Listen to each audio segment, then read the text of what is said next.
Hello বন্ধুরা, কেমন আছো? আশা করি অনেক ভালো আছো। বন্ধুরা, আজকের গল্পটা অনেক আলাদা।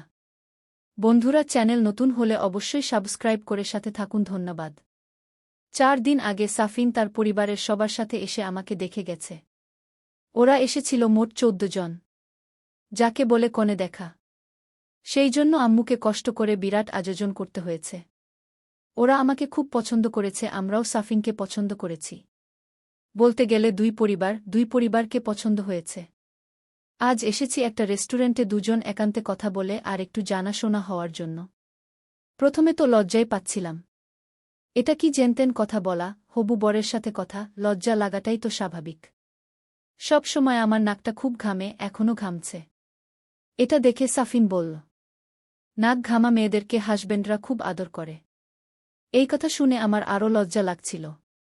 এটা সেটা অনেক কথাই হচ্ছিল দুজনের। কথা বলতে বলতে বলছিলাম আমি সাঁতার পারি, সাইকেল, স্কুটি চালাতে পারি, আরও কত কি।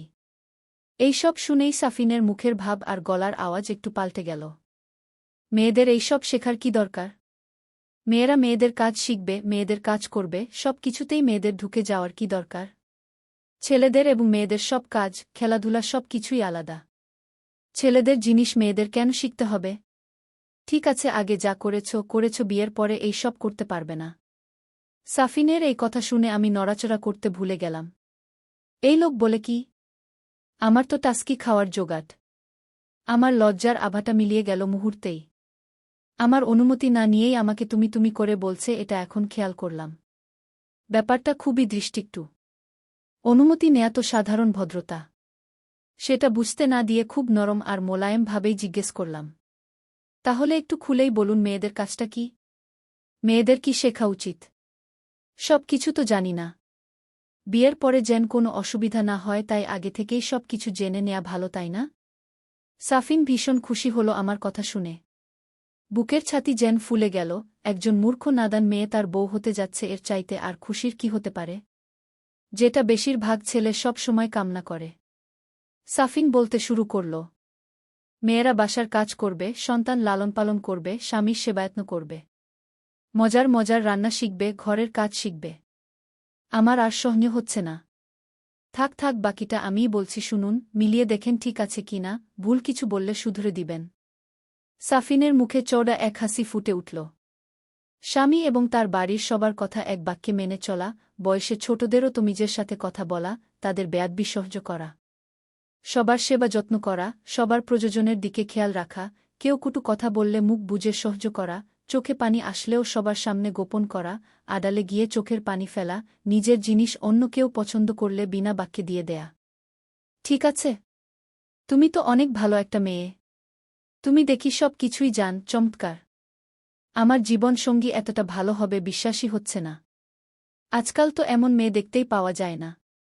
তোমার আগে আরও মেয়ে দেখেছি, দেখা যায়, দেখে পছন্দ হলে, কথা বলে পছন্দ হয় না, একদিকে না একদিকে অপছন্দ থেকে যায়। সেই দিন তোমাকে দেখে যতটা ভালো লেগেছিল, আজ কথা বলে আরও বেশি ভালো লাগছে। আপনার আম্মা নিশ্চয়ই অসম্ভব ধৈর্যশীল মহিলা। সেই দিন উনাকে দেখে তাই মনে হয়েছে। মহিলাদের ধৈর্যশীল না হলে চলে? আমাদের এত বড় সংসার আম্মাকে একাই সামলাতে হয়েছে। দাদা দাদু ফুফু চাচা সবাই একসাথেই ছিলাম। দাদা দাদু মারা গেছেন, ফুফু চাচাদের আলাদা সংসার হয়েছে। এতদিন সংসারটাকে আম্মা বুক দিয়ে আগলে রেখেছেন। আব্বার মেজাজ খুব চড়া, কিন্তু আম্মাকে কোনোদিন উঁচু গলায় কথা বলতে শুনিনি আব্বার সামনে।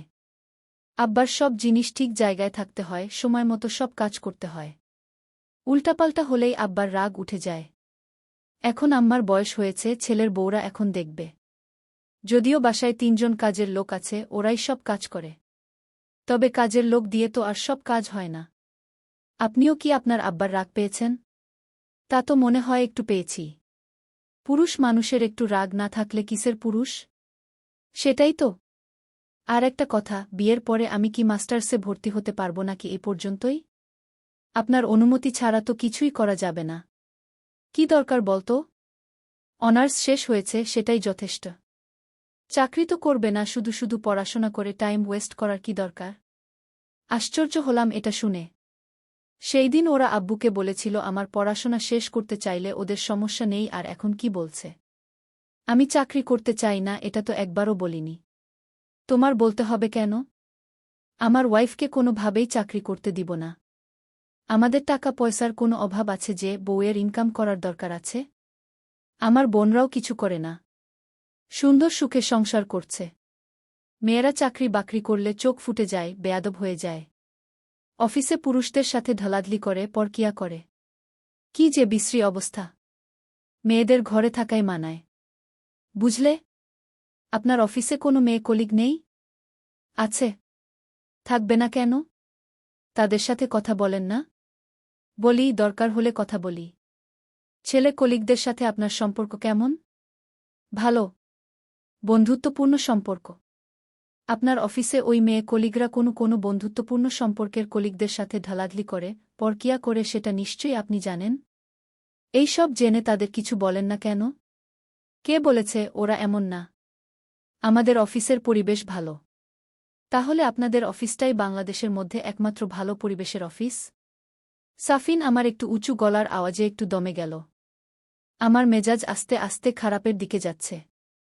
সহ্য ক্ষমতা ছাড়িয়ে যাচ্ছিল সাফিনের কথাগুলো শুনে। সেই দিন ওকে দেখে বুঝাই যায়নি ওর মনে এত প্যাচ। তবুও অনেক কষ্টে নিজেকে ঠিক রাখতে চেষ্টা করলাম এবং শান্তভাবেই বললাম, আমার কথাগুলো এবার খুব মনোযোগ দিয়ে শুনুন। আপনার চাওয়া আর মনমানসিকতা এবং আমার চাওয়া আর মনমানসিকতার মধ্যে উত্তর মেরু দক্ষিণ মেরু পার্থক্য। মেয়েদের প্রতি আপনার যে নিচু মানসিকতা সেটা আমি মেনে নিতে পারব না। বউকে যদি ঘর নামক কারাগারেই বন্দি করে রাখবেন তবে পড়াশোনা জানা মেয়ের কি দরকার?